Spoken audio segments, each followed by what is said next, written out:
చాలా తక్కువ ఖర్చుతో ఈ దేశాలు చుట్టేసి రావచ్చు.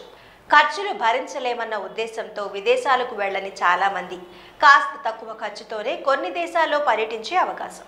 కేవలం 30,000 నుంచి 60,000 లోపే వారం పాటు టూర్. చాలా మందికి విదేశాలకు వెళ్లాలని ఉంటుంది, కానీ ఖర్చు ఎంత అవుతుందో అంత మొత్తాన్ని భరించగలమో లేదోనని వెనకాడుతూ ఉంటారు.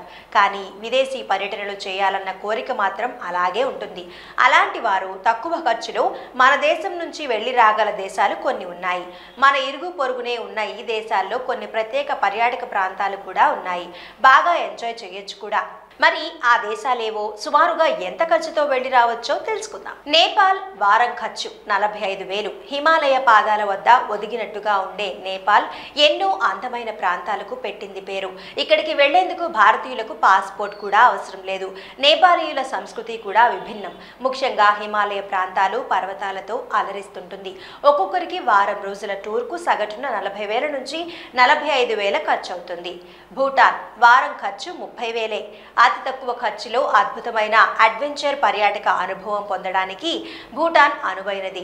రాను పోను విమానం ఛార్జీలను కలుపుకొని చూసుకున్నా 7 రోజుల టూర్కు 30,000 వరకే ఖర్చు అవుతుందని ట్రావెల్ ఏజెన్సీల లెక్కలు చెబుతున్నాయి. వారం ఖర్చు 35,000 లోపే.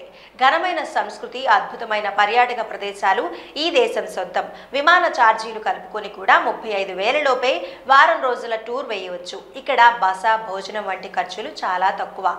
బాలి, ఇండోనేషియా వారం ఖర్చు 60,000 లోపే. మన దేశానికి సమీపంలోని మంచి పర్యాటక ప్రాంతాల్లో ఒకటి ఇండోనేషియాలోని బాలి ద్వీపం.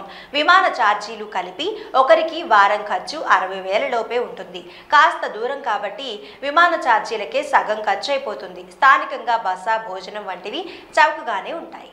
వారం ఖర్చు 75,000 వరకు. వైల్డ్ లైఫ్ టూరిజానికి పెట్టింది పేరు కెన్యా. అక్కడి అభయారణ్యాలు ప్రపంచంలోనే ఫేమస్. విమాన ఛార్జీలు కలిపి ఒకరికి వారం ఖర్చు 60,000 నుంచి 75,000 లోపు ఉంటుంది.